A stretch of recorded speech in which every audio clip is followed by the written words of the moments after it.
Well, hello there. Hey there, brother. How are you? Good, man. How are you? I am excellent. I'm very excited about our guest Oh today. my God. I've been braggadociously telling everybody about this episode. So I'm very, very excited as well. Should we just get into it? I think we absolutely must. This time we must. Usually we say we should. This time we must. This is true. And Adam, you're here, right? Yeah, I'm here. How are you? Hey, what's up? We are. Ah, all right. All of a sudden our podcast got a lot better looking. Okay. Thanks. Speak for yourself, PJ. I think I I know, light up the screen, but that's I okay. like it. Let's just do this thing for 3 hours, man. Feed my ego. That's great. by the way, no, I'm just kidding. All right. So folks, we have today Adam Kinzinger on the Braving Business Podcast. There are moments in life and in business where we find ourselves at a crossroads between comfort and conviction. For our guest today, Adam Kinzinger, that moment came while standing at the heart of American power, watching a slow motion crisis unfold around him.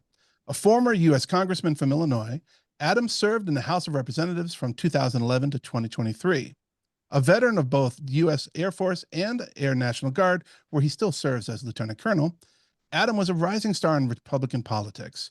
But when the foundations of democratic norms began to tremble, culminating for many Americans by the events of January 6, 2021, Adam became one of the very few in his party who put conviction ahead of ambition.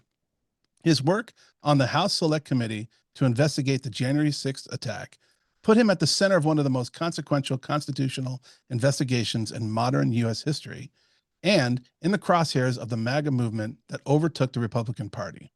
Now an author, a commentator, and founder of Country First, a movement aiming to depolarize American politics and defend the core principles of the Republic, Adam has made it his mission to call out what he sees as a creeping authoritarianism infecting public life. This conversation is different than most Braving Business episodes.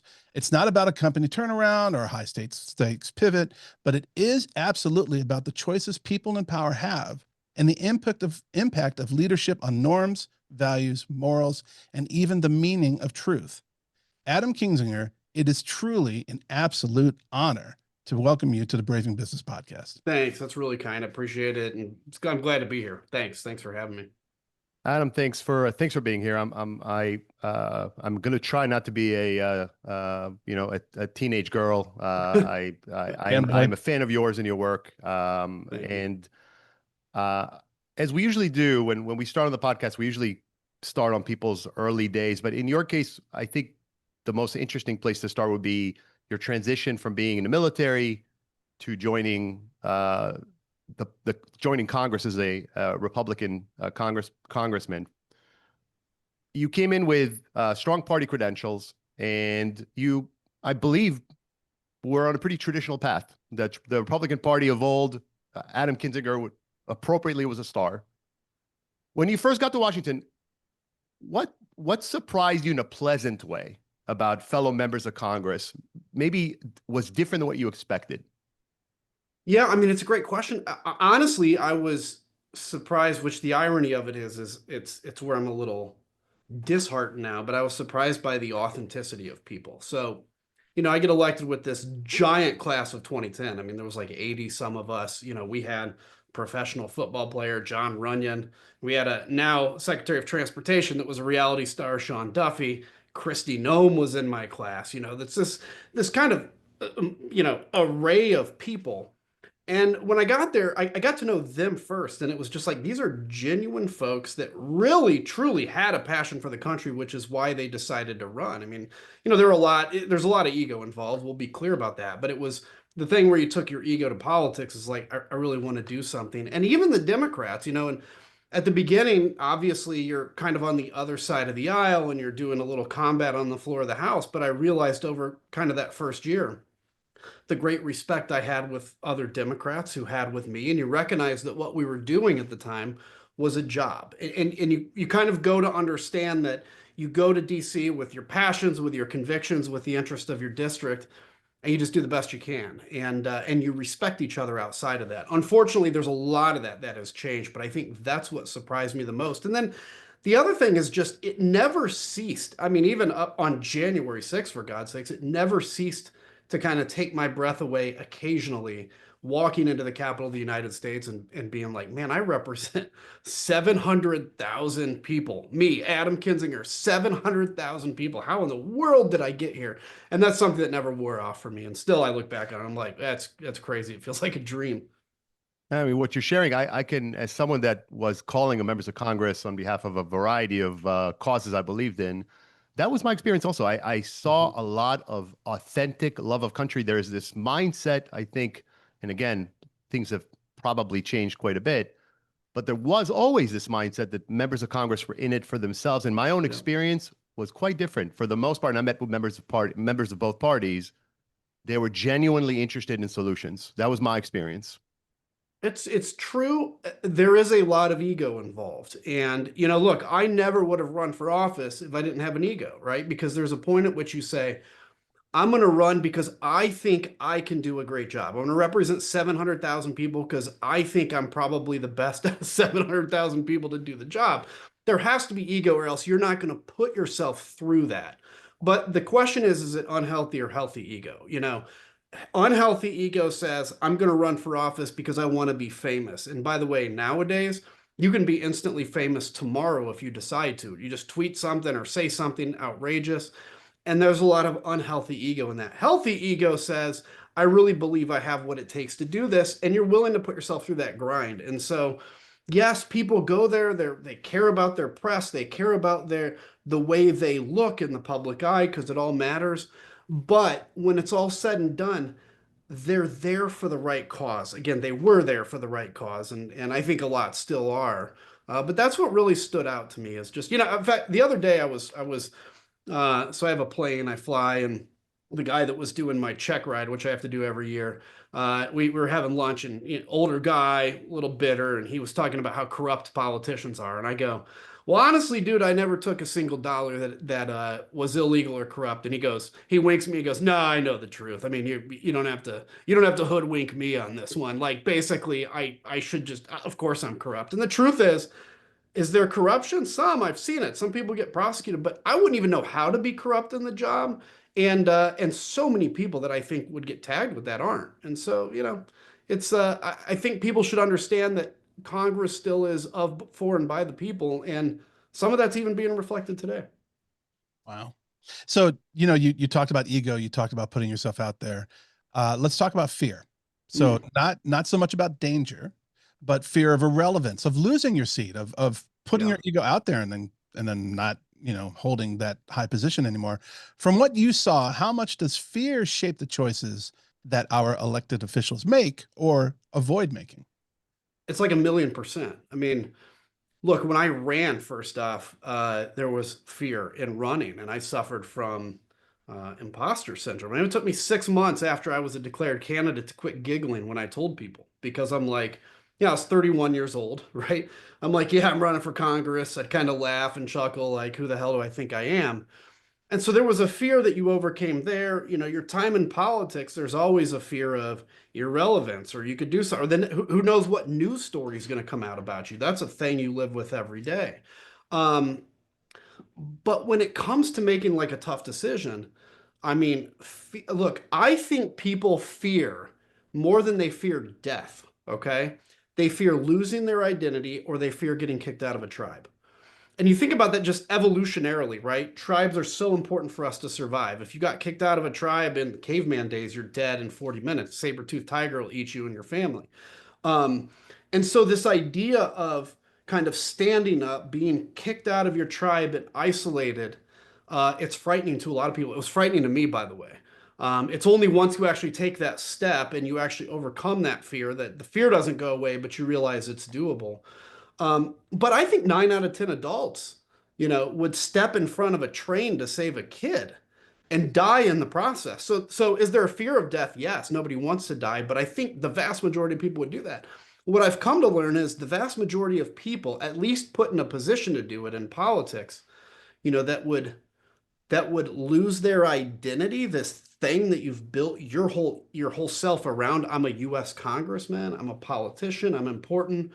or I'm a Republican, I'm a Democrat, and my entire social circle is built on that. That's the thing that I think holds people paralyzed in fear. And I'll also say, and this is universal for every politician because we talk about this all the time, when you go through the thought process of, I might not run again, okay? Maybe I'm not going to run again after this term. The thing that you fear the most in that is actually, it's kind of funny, but it's that the second the press release goes out, you regret it, but it's too late. I mean, it's not the fear isn't like, hey, I don't know if I'm going to get a job. I don't know. It's like, I'm scared that I'm going to put out that press release and immediately regret it and not be able to take it back. So fear has a huge grip on people, particularly people, that have to rely on other people with fear to put them in the position they're in. Everybody has fears, including 700,000 people I represent. So we got to manage that and manage my fear on top of that. Yeah, and that's very consistent with what we've heard on this podcast, and we've interviewed billionaires and very, very successful entrepreneurs and actors and musicians and athletes, and consistently fear comes up as something that is there, it's present, and the more you have to lose, the likely it is that fear takes an even bigger place in your mind. And there's a reason that if you look at the Bible, regardless of whether you believe it or you don't believe it, you can at least call it a great piece of philosophy. And one of the things that is warned about the most in there is fear. And what is it that the words of God talk about more than anything? Fear. Like, fear not. Like, don't. And when you realize if you can actually remove fear, I mean, there is healthy fear. Let's be clear. You don't want to walk in front of a train if you don't have to. But when you remove that paralyzing fear, it's like then you can operate. My favorite line in any show or movie ever is in Band of Brothers. There's this scene where Lieutenant Spears, who's this kind of guy who just basically, he has this lore of killing prisoners, even though he didn't do it, but he's this kind of badass that everybody's looking at. He goes to this guy, Private Splythe or Spleeth or something, whatever his name is. He's in, and he's scared to death. He's frozen in combat. And Lieutenant Spears looks at him and goes, "You know your problem? It's Blythe." He goes, "You know your problem, Private Blythe? You have hope." He goes, "That's your problem. The sooner you recognize that you're already dead, the better you can operate in war. All war depends on it." And that's the point, is the sooner you can put the worst case scenario out there and confront it, then you can operate as a politician, as a military person, as a business leader, once you overcome that fear. It's super interesting. Real quick. Go ahead, PJ. I'm sorry. One thing. Looking back in history, I think one of the biggest drivers in society has changed, or at least it's changed in politics from what I can see. And that driver used to be shame. There used to be a lot of shame where you took accountability and you were deathly afraid of doing anything wrong to be kicked out of the tribe, right? This is historical. And now there doesn't seem to be that shame. If you can mess up, you can do things illegally, you can get caught red-handed doing something terrible, and yet now it just seems like politicians just want to lie through it and they want to just bluster through it. And go ahead. I'm sorry. I was gonna say I was doing a TV hit the other day, and a politician was talking, and I said right after that, I go, "You realize we all know, watching that clip that we just watched, we all know they're lying, but it's just natural now to lie." And it's like we've become so tribal again that if you just double down on a lie, but at least as long as your tribe buys it and all agrees that this is going to be the line we agree on, then that works. I'll go one step further and say shame hasn't really disappeared in politics. It's transferred, and it's transferred to, I mean, I dealt with this. I felt shame going against my party, right? I never changed what I believed. I mean, over time, I've matured. I was always kind of a moderate Republican. There are things that I've kind of come as I get older and I become a parent that I've changed on a little bit.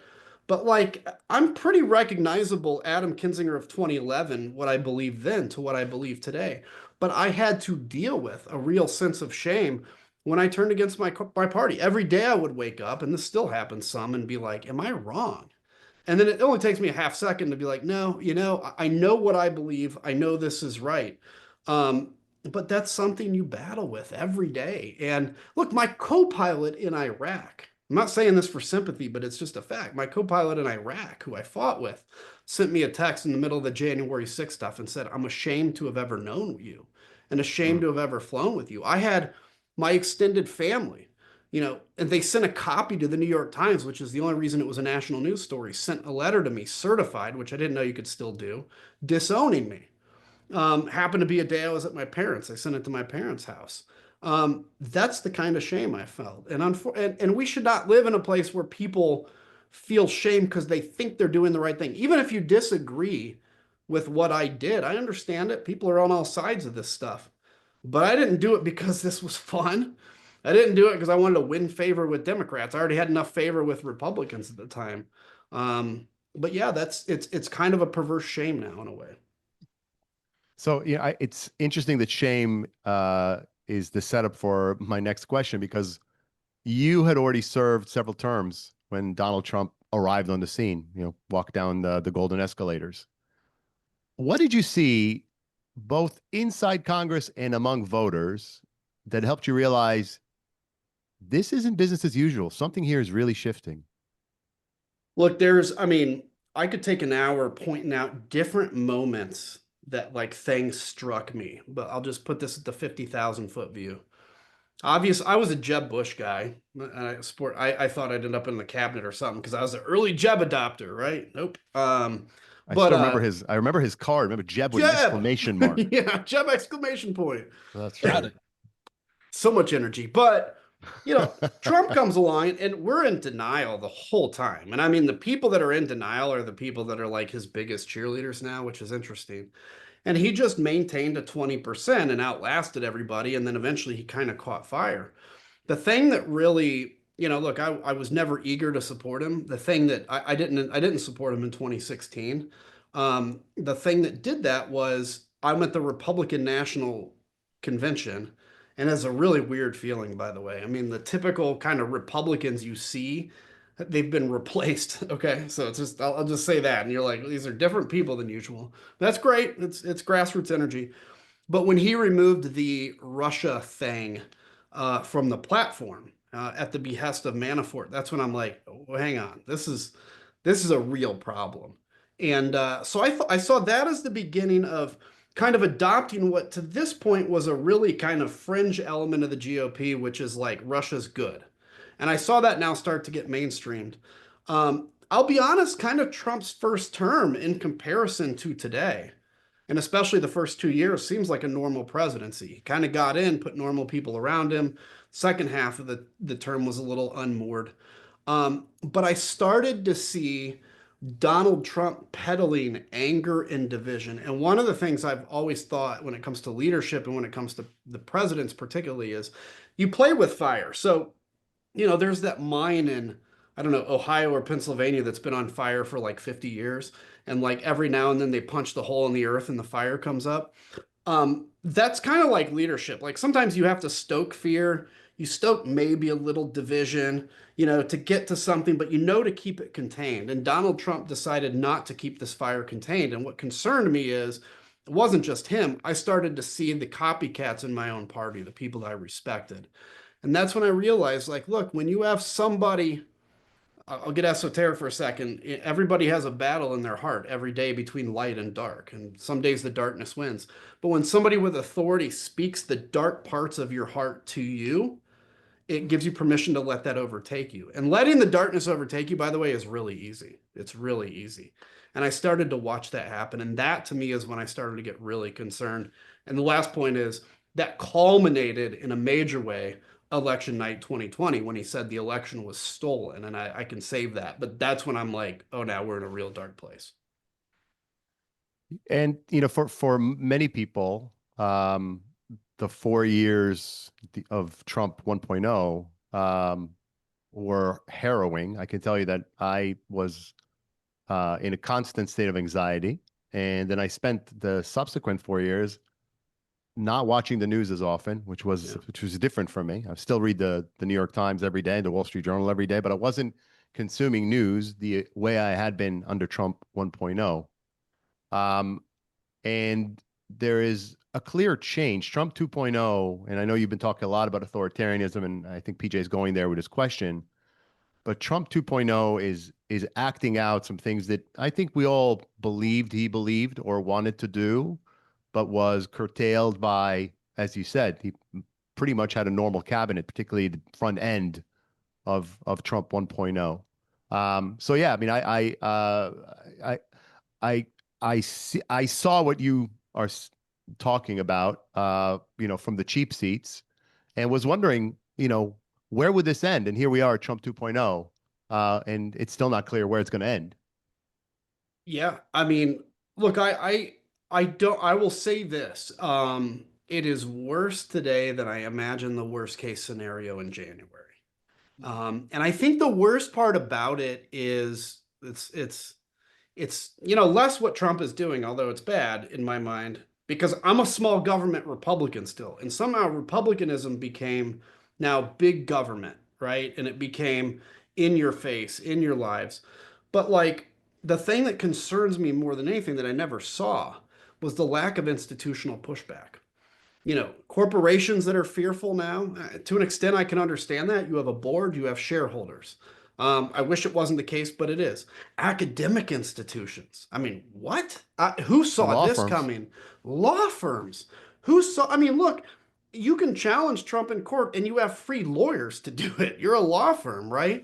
Um, that's the stuff that is concern to me. And I hear in authoritarian countries, I'd heard somebody interviewed talking specifically about under Orban, and they say what happens is, your life doesn't change really if you don't want it to.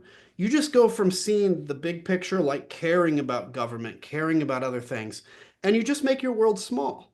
It's just, I have to go to work, make money, provide for my children. I'm not going to pay attention to anything over here because, I don't want to get involved. And when people start making their world small, that's concerning. And, in Trump 1.0, Trump could have done whatever he wanted, but he's like on the highway, hits the rumble strips, there's noise, he kind of thinks about it, makes a decision back onto the highway. The rumble strips have been erased. Everybody around him has basically had to commit to never telling him no and never telling him he's wrong. And listen, regardless of your feelings of him, you've got to admit that any leader with people around him that are committed to saying yes is a bad leader, period. You could be Jesus Christ or Abraham Lincoln. If you have only yes men around you, it's not a recipe for good things. So true. So let's talk about a little bit of the psychology of authoritarianism, or at least the manipulation of words, right? So supporters of the president say warnings about authoritarianism are just fear tactics. They say that he's using the tools of government just like Democrats did. He's just willing to fight back. What would you say to those defenders, those people saying that? I mean, look, let's look at what Democrats have done. And part of the reason there's this perception that Democrats were authoritarian or they've overstepped was because you think about for 30 years, there's been this honestly right-wing media culture that has created this idea that Democrats, I mean, how do you get to a point where a significant number of people believe Democrats literally bleed babies out and inject their blood? Ridiculous. I mean, people believe that. Well, for 30 years, you convince people that Democrats are legitimately evil, like possessed by Satan evil, right? And so, look, I think you got to hit me with your question again. I literally just lost my train of thought on that. Do it. Go. When they're saying that he's using the tools of government. Oh, yeah, that's it. The authoritarian. I was like talking. I'm like, oh, crap. But so you look at this, culture that's kind of educated them. So every time, Obama, for instance, would do a executive order, they would say, look at that authoritarianism. He's going around Congress. Yet executive orders are legal and they're being leaned on, particularly by Donald Trump as well. But you know what the Democrats never did? They never ignored a court order. They never had so many of their things challenged in court legitimately. They never made attempts to go around the 14th Amendment, for instance, birthright citizenship. They never scooped Americans off the street. They never went to law firms and said, you have to write us a check or agree to X amount of pro bono so that we don't use the instruments of government to come after you. They never did that to private organizations. And so you can look and say, well, is what Donald Trump's doing technically authoritarian? I think so. But if you want to say no, that's fine. But then let's look at authoritarian countries like Hungary and say, how did Orban get to the position he's in? And it's the exact marching order, except it's happening a lot faster of what we're seeing here. So I get it. You may not love what the Democrats have done. You may not love their policies. You may think, Obama was arrogant. You may have thought Biden was arrogant. I got it. Okay. But there's a difference between arrogance and disagreements, and then using the instruments of states to suppress belief, suppress thoughts. And by the way, I do not remember any Democrat putting 700 Marines and 4,000 federal army troops, because by the way, when you activate National Guard under Title 10, so under presidential authority, they are now federal troops, same as the 82nd Airborne. I do not remember anybody doing that and putting them on the streets of LA when there was you could argue a riot that LAPD had well in hand. That's meant to intimidate, and the intimidation is the authoritarianism. Are we Adolf Hitler? No. But are we getting to the point where the instruments of the state are used to intimidate people? Undoubtedly. And I don't think anybody with a straight face on CIA truth serum, no matter how much they love the Republican Party right now, would say otherwise. And part of that is also the breakdown of norms. And there's this belief that political norms are just soft power tools for elites who don't want to be challenged. I've heard people who I respect say Trump's breaking the system because the system needs breaking. Right. What's your argument that certain norms aren't just elite preferences? They're moral guardrails. Yeah, it's interesting. I argue sometimes that we are a victim of our own success. Humans, not Americans, humans love drama. And, we've been comfortable. I mean, yes, there's huge issues with income inequality, healthcare. We can go down the line on that. But generally, historically speaking, we're pretty comfortable here. And so, we had the Soviet Union we were united against until the 90s. Then we had basically terrorism we were united against. And now we have a guy that's actually united us all against each other. And so this idea of we need to come in and just blow up the system and break it sounds great, because we do have income inequality, because we do have too many people that go without health care, because, we do have a $40 trillion debt. So it feels like we need to blow up the system. The problem is the system is the reason that you and I are alive and are able to buy clothes and are protected, because the system, as flawed as it is, and it's flawed, has kept us safe. It's kept us able to drive on roads. It's allowed businesses to form and thrive. It's allowed the healthcare industry, even though there's an issue with payment, to be, frankly, the best quality healthcare in the world. So yeah, you can bring somebody in to fix the system, but the second you blow up norms, you never give them back. And the second let me use the example here. It's baseball. So let's say you're in Chicago, you're watching the Cubs play. It's Cubs against Cardinals. And the Cubs make a decision that when they hit the ball, they're just going to run to third base and then home. And the Cardinals like, well, you can't do that. The rules say you have to go to first. And the Cubs say, listen, you're on our territory. We own the umpires. We're just going to say third and then home, and we're going to count it. We're going to put that run up on the scoreboard. What does that do? Well, technically, yeah, the Cubs could do that. They could count that as a score, but you go out of the rules to play the game. And when you go out the rules to play the game's over. Like, there's no game that can be played. And in democracy, when you break the rules and you start to say things like, we're going to get rid of the filibuster, or we're going to pack the courts. Like, I don't love where the Supreme Court is right now. I don't think we should pack it. I do think we should have term limits on it, by the way. Or you say things like, yeah, whatever it is, whatever norm. Texas, I'm sitting in Texas right now. We're going to have a mid-cycle redistricting just to squeeze 5 more people out. Well, now you become power politics, and you're basically creating a game where you run to third. And I'm going to tell you, democracy particularly only thrives when we all agree to the rules. If you have an authoritarian, you don't have to agree on the rules, because it's whatever he wants. If you have self-governance, you have to agree to the rules, or else, because there's nobody in charge. We're in charge. So, speaking of rules, what about civil service, right? We're supposed to understand the country operates under the laws of civics and this the Constitution and these great checks and balances that we put in place.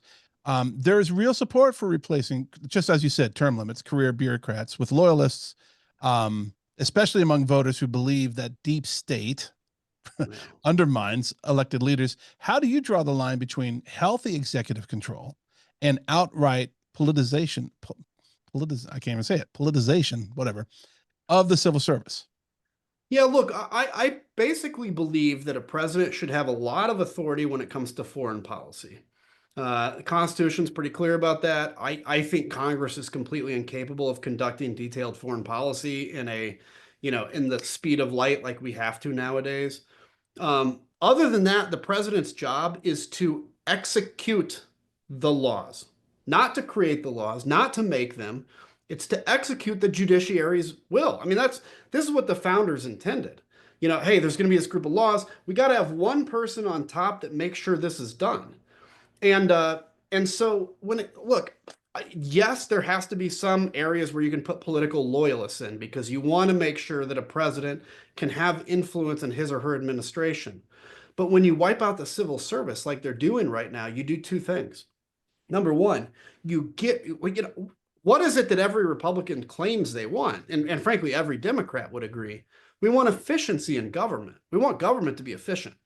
When you get rid of experience in government and you replace somebody that's been working on social security systems for 15 years with a 22-year-old named Big Balls, or, a 21-year-old with an arched eyebrow that's now in charge of counterterrorism in the United States.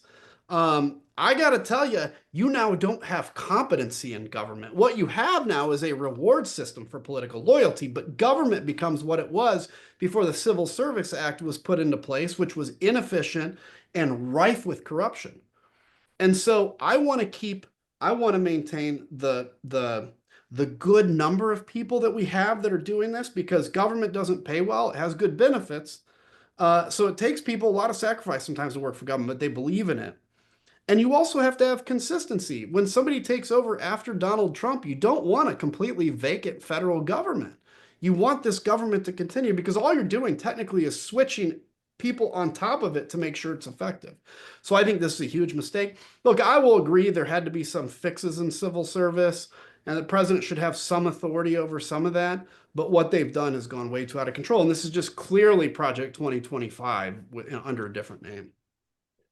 And just like civil service, which I agree with you on, I have members of my family who work for the federal government, and they are reporting morale is at an all-time low. People are afraid to speak their mind. We saw what just happened to the leader of the bureau that released statistics on employment numbers being dismissed because the numbers were poor. That simply, to me, it boils down to people not appreciating that what's made America great is America's predictability. That we are that you could count on the American system of government with all its flaws to operate, generally speaking, in an honorable, consistent way. And much the same way, I think, on immigration. And I happen to be an immigrant. I actually came to this country at the age of 12. I was an undocumented immigrant. My father was an engineer, worked in construction. My mother was a PhD in education. She works as a teacher's aide. They worked to the bone, 3 jobs each, to allow me and my brothers the opportunity to have a better life. And I've been incredibly blessed to be part of this country. And so particularly seeing the lack of compassion that's currently masquerading as policy has been very tough on me. But some people on the right say the compassion is what got us into this mess, that being tough is the only way to deter chaos at the border. And by the way, like most immigrants who came to this country illegally, I came by plane. I didn't walk across any border.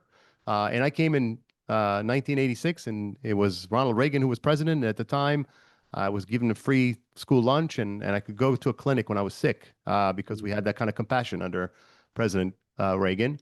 But I'd love to get your thoughts on the belief that cruelty, or maybe they consider it deterrence, it's hard to not see it as cruelty, is a necessary tool of immigration policy. What would you say to people that are arguing that you know, the cruelty is actually part of the plan. We need to scare people away from coming to the United States. I mean, it makes me sick. I'll be honest with you. You know, look, here's the thing about immigration. This is a country, unlike most countries, that has been built with a legacy of immigration. I mean, the reason that our economy is as strong as it is, which we're trying to protect, the reason that, you know, frankly, the reason that our manufacturing system is so strong is because it was destroyed around the world in World War II, and we inherited the manufacturing as well as, you know, many people that immigrated from war-torn countries and came with their energy. We are not growing at the rate we need to grow. What's always interesting to me is people that are claimed to be China hawks and also immigration hawks. You can't compete with China when you're growing under what's necessary to grow population-wise if you're not making up that delta with immigration. But the other thing is, it's just like, what's it saying about our soul? Here's the thing. I'll be quite honest with you. If this was unrestricted immigration from Ireland or Germany, or as the president has said in the past, Scandinavia, I don't think there'd be this anger about it. It's because it's brown people. Let's be honest. Let's be clear about that, right? Now, that doesn't mean everybody that's an immigration hawk is doing it because it's brown people, but I think that's what's driving this. And so all of us believe in a strong border. There's not a Democrat or Republican, I think, that doesn't believe in a strong border. Maybe there's a few out there. But the idea that we're going to then deport people here who aren't just criminals, who have lived here for 20 or 30 years, we're going to put them in a place called Alligator Alcatraz, okay? And then we're going to, you know, or deport them to CCOT, which is a prison that does not follow anything to do with, you know, Red Cross or whatever. It's a black hole. I mean, look, it's just evil, period, for human beings, but it is a reflection and a stain on our country. We have shame, or we should have shame, from interning the Japanese people in World War II. I have a hard time seeing how this is much different. We are picking up people and putting them in a camp based on how they look. I don't have to worry about getting pulled over in Texas and asked for my citizenship papers. My wife, who's Salvadorian, but she was born an American citizen, may have to worry about that a little bit. And that's racist, and it shouldn't be like that in this country. And we will rue the day when we went from immigration hawks, which is fine, to immigration cruelty. You know, cruelty doesn't keep people away. It just stains our soul, I think. Well said. Well said. Man, my wife is half Japanese. Her grandparents met in the internment camp. Wow. So it's unfortunately, that's an American story, right? It is. So it is. It is. And now we got a new story we're building that's going to be just as shameful, I'm afraid. Yeah, and no warm feelings coming from that story as well. So Right. that's unfortunate. I want to talk about you. So and actually, I'm a believer in mottos, right? And my personal motto has always been, "You are what you do, and it counts." And there's a billion ways of saying that, but it's kind of simple. But that's what I believe. This is the Braving Business podcast, where we talk about people showing resiliency and bravery and things. Watching what happened on January 6th was one of the worst moments of my adult life as a citizen, right? It first was obviously September 11th and then January 6th. And watching you go through all of that and stand up against real odds and putting your own political life on the line and everything like that. I just want to say, I'm so proud of you, and you did the right thing. So thank you. You have been attacked and you've been disowned. You've been threatened. Your wife, your life, your kids have been threatened, right? This is not, this isn't a fantasy or anything. This is real. What have you learned about the human cost of dissent and the personal line between being brave and doing what's right and personal burnout? Like, how do you, what have you learned from that? You know, look,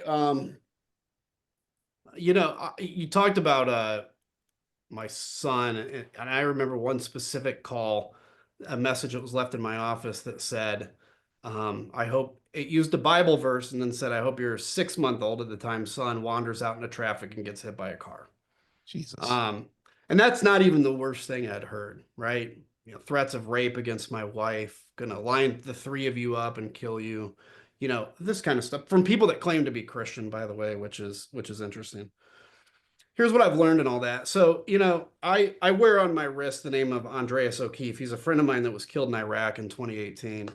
And when I came out of Iraq in '09 and then basically announced for Congress. And I remember when I announced, I said, um, if I'm going to be willing to vote to send people into war, or I'm going to vote to, outfit people to war, if we're going to ask 18, 19, and 20-year-olds to literally give their life for this country, I have to be willing to give my career for the country if I'm called upon to do it.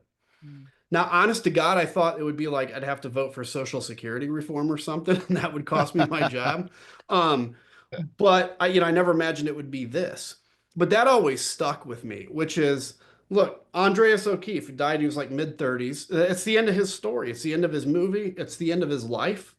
Um, who the hell am I to then say, yeah, I know I need to stand up against January 6th or do the right thing, but this job is comfortable, and I really want to make $174,000 a year. I don't have a right to do that. Oh, and if I did that, I didn't have a right to go and visit any flag-draped coffin of any young person coming back that had been killed. And that just stuck with me. What have I learned from this process is there is a reason, what is it? Profiles in Courage is a thin book, right? We read about, and I'm not putting myself in this league whatsoever, but we read about like Winston Churchill, and we read like, boy, that guy, amazing, great dude. We forget that for 20 or 30 years, he was in the wilderness. He was mocked, he was ridiculed, and he had his moment where he came back. But you realize that standing alone, and I'll say this to anybody in business, in your church or synagogue, in politics, when you actually have that moment to stand alone, it very rarely comes, by the way. When it does, most people don't actually take it. If you take it, it's going to cost you a lot, but I will honestly say this. I can look at myself in the mirror. When I talk to my 3.5-year-old someday about what telling the truth means, or what it means to actually stand up and do the right thing, I can tell that to him with a straight face. I can tell that to him without this fear that he's going to Google my name on the internet and then say, how can you talk to me about this when you didn't have courage? And that's the kind of thing that stood with me. So I will say it's when you stand alone that they're the proudest moments, but it's going to cost you because you don't get to that without having to walk through some alligators and sharks. And I'm still walking through those. Wow. Well, what a great moment. I would put you in the company of great humans in history, actually. And the work you're doing now with Country First has been inspiring to me. I've joined the movement. Awesome. And I've spoken to people about it, and there are people who are so beat down. People feel so powerless right now. Even those who agree with your warnings, maybe even particularly they. What would you say? What's the first move for someone who wants to help but doesn't really know where to start? Listen, take that burden that you're carrying on your shoulders to save the world and drop it. Right? Here's the thing. We all feel like, and I fight this every day, by the way. I mean, there's not a day that goes by I don't fight like 20 minutes of hopelessness, okay? Just being real. But we all kind of have this thing of we got to do one more tweet, or we got to do one more thing, and if we don't do it, this thing's going to fall apart. Well, it's not true. The reality is the thing that could make this whole democracy or this whole experiment, which by the way, next year is the 250th anniversary, and we're going to be the generation this fails on? Hell no. Right? My grandfather stared down the Nazis in World War II, and I'm going to tell him that it's too hard now. It's all of a sudden too hard because I can't read Twitter anymore, and there's too much news. He lost his mental health on the battlefield, right? Think about the people that ran into the towers on 9/11. Tell them that we just are kind of sick of doing politics now, so America's over. This is what I have to remind myself of. That burden that we carry, you got to drop it and recognize we're all in this together. My biggest message to people is this is not a left versus right battle. It's not. This is the sane right, the center, and the left that are uniting against authoritarianism. It's an awkward alliance, but it's a fun alliance because whenever you're going to fight with, on behalf of these people that you don't have anything in common with. And so take that burden off your shoulder, take a deep breath, make sure if you need to take a week off the news, take a week off the news, because the biggest battle we're up against is discouragement. Because when you get discouraged, that's one less person in the fight. The other side gets energized by this chaos. By the way, they love it. And really what we're looking for is in a year and a half, what happens in those elections and the elections in 3.5 years. I wish there was a magic bullet, something in the Constitution that we forgot about that we could do right now to stop in this mid-cycle. There isn't, right? But we can protest, we can be loud, we can hit the streets, we can demand town halls, and ultimately we can stay engaged and encouraged. And that's what we need to do, because listen, again, it bears repeating. I am refusing, and I hope you all do, to be the generation that puts out the flame because we're exhausted. There's a lot of generations that did a lot of exhausting stuff that passed a stronger flame on to the next generation, and that's what we have to do. So I wholeheartedly agree with you. In fact, right after this podcast, I'm going to an event to meet a candidate for Attorney General of the state of Florida. Right. I'm staying engaged, but there's a lot of angst and anxiety, and even what you spoke of, the elections in 2020, 2026. We're seeing what's happening in Texas right now, the attempt to create 5 seats out of thin air in the middle of in the middle of a decade. It feels like some people are not going to play fair. Yeah. And that creates a sense that we're up against something greater than we've ever been up against within this country. And to people who would say, Adam, you're great. Your views are right. There are, in fact, tens of millions of Americans that agree with you. But tribalism is just too entrenched. What's the strongest evidence you've seen that Americans do want character and to restore a version of America that's greater than where we are now? And it in a way, saying restore is kind of like make America great again. In a funny way, we need to make America great again. Yeah. What do you say to them? Look, I think the best evidence that exists is the fact that 55% of Americans feel politically homeless. You're not going to feel politically homeless if one of the two parties is really capturing who you are and what you believe. Yeah, it's the hat, right? There are people, look, we are stuck in a situation where there are two parties.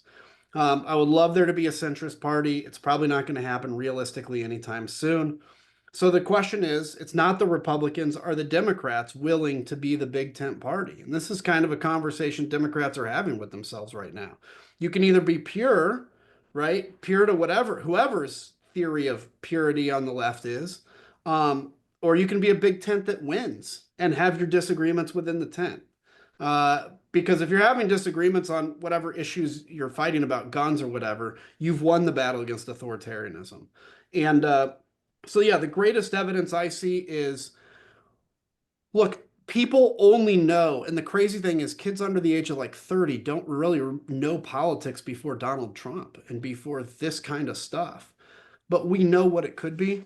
And when I talk about honor and decency and truth and calmness and the fact that the president of the United States should not be on your news feed every day, the people I talk to, at least anecdotally, all shake their head yes in full agreement, because they feel something is wrong and broken. And the thing I'm going to tell you, the good thing is, we never saw Donald Trump coming because there was this wave building that nobody noticed until it was over. It's the same thing right now with a heal the system wave. I think people are desperate for it. And when the right person comes along and grabs that wave, I think it's going to be overwhelming, and we will find ourselves in a much better place. Doesn't mean division's going to go away forever. Doesn't mean we're all going to sing Kumbaya around the fire. But I think it means that we can kind of get back to where we know how to do democracy again. So clearly you're talking about Elon's new party. Yeah, right. Listen, man, I was actually like, okay, it'll be interesting to see what Elon does. And then, like he said, although now it makes sense, but he's like, the thing we're focused on is the Epstein files. And I'm like, okay, Epstein files are important, but we actually need to focus on other things too. And look, you can't build a party around a person, right? The Republicans will know that they will feel this. When Donald Trump is no longer in the picture, they're gonna be in full civil war with each other. It happens with every party in any country that's based around a personality. Look at the country of Georgia right now. All of this stuff. So yeah, you can't build a party around a person. And the last thing I'll say on that, a centrist party, a moderate is not that you're in the middle on issues. It's not that you're a squish on issues. It's that you don't fall completely into line with one side or the other. That's what moderate is. And I think the vast majority of people in this country are actually moderate. Agreed. Mhm. So I can't wait for Country First to actually be a large political party so I can vote for it. There you go. There you go. Be Got some work to do, but we'll get there. So, well, hey, you got two people here who will gladly be on staff. Perfect. So, Yeah. Perfect. so let's pretend, you kind of intimated about post Trump, which cannot wait. Let's pretend you have a crystal ball. How does this current presidency end? Hopefully not the same way it did last time. Yeah. Look, I think there's two things. First off, it will end. These people he's never going to get out of power. He's going to run for a third term. As pessimistic as I can be with some of the things I've seen, I don't believe that's the case. And the Constitution's very clear. Donald Trump's 79 years old. They are trolling you with that. That's all a troll. I mean, 90% of what he says is just to get a rise out of the left. So he is going to be done. Now the question is what smoking rubble is left in the wake of that? What does the Republican Party look like after that? And that I don't know. I think, I used to believe there would then be a fight in the GOP between kind of the old GOP and this nationalistic thing, and that may happen. But I also think you could see parties of the nationalistic wing. J.D. Vance's against Marco Rubio, who is one now. He's not what he used to be, or Don Jr. You're going to have these personalities that come up and try to inherit the MAGA movement. Now, here's the good news. None of them are capable of doing it. Donald Trump is uniquely capable to do what he did. His shamelessness is something that only exists among him. His kind of swagger is something that people only see in him. Nobody's going to inherit that. So, what is my prediction? Kind of a full civil war within the GOP. And I really believe in 10 years, there's not going to be a single person that ever admits they were a Donald Trump supporter. That's what I believe. So let's end with a question about, I mean, you talked about the fact that 55% of Americans feel politically homeless, and I will count myself among them. I'm someone that has voted pretty much straight Democrat my entire adult life. And it's very likely that I will vote for Democrats because I don't really see alternatives at this point. And I think that keeping Donald Trump in check as best we can is the critical goal of the moment. But the Democrats overreached on a number of issues and brought some of this on themselves, including as was reported in the book that was recently published, potentially cover up the actual decline of Joe Biden. What do you say to someone like me who doesn't know where to turn? Yeah. I know that what I'm looking at in this president and what has become of the Republican Party is nothing I could ever support. I pray that somehow, some way, there is that moment of have you no shame, like we had in the McCarthy era, maybe breaking the spell. But there hasn't happened yet, and it's hard to see at this point what possibly could do it. What do you say to me to give me hope? Something that's grounded in reality, not fantasy. Why should we still believe in the promise of this country to be a shining city on the hill? Well, I can't give you a good reason to believe except to point to 249 years of American history where, we've had a civil war. We had segregation, we had slavery. We've been through pandemics, we've been through world wars, and we've always come back stronger. And so if you believe that for the first time in 249 years, this will be the thing that takes us down, then I can't give you much hope. And it could be. Let's be clear. I'm not sitting here saying there's no chance this isn't the thing that takes us down. But I also know history as a guide says that we will come through this. There have been terrible moments in American history. The 1920s were pretty terrible. The Ku Klux Klan was on a massive rise. And what happened is communities got together, and that's where you saw an advent of things like Kiwanis. I'm not sure if it was actually Kiwanis, but a lot of these like kind of local groups came out of that moment where people felt disaffected. Um, but I can't sit here and pump you up on false hope, except to say that you have as much control at the future of this country as anybody, and you need to stay engaged and use that. I will agree with you. The Democrats have to come to grips with the fact that they lost the trust of the American people on the Joe Biden stuff. They lost the trust of the American people. They went too far left, I do believe. And by the way, can you guys just stop with the words? Quit inventing words and quit saying that some words are bad. It's a waste of time. And the people that are offended by it end up being white liberals usually, and not the actual people that the word is about. So just stop with the words and start looking at people like the Democrats are losing union members. Like I was always a Republican supported by the unions. Unions should be voting Democratic. So talk about the working class again. Find your roots, Democrats, and have a good time with it. Have a good time finding your roots and loving America and being proud of America. So the advice I give you is, I don't know, I can't pump you up with false hope. I can tell you that history looks pretty good. And ultimately, you have as much control as I do over that.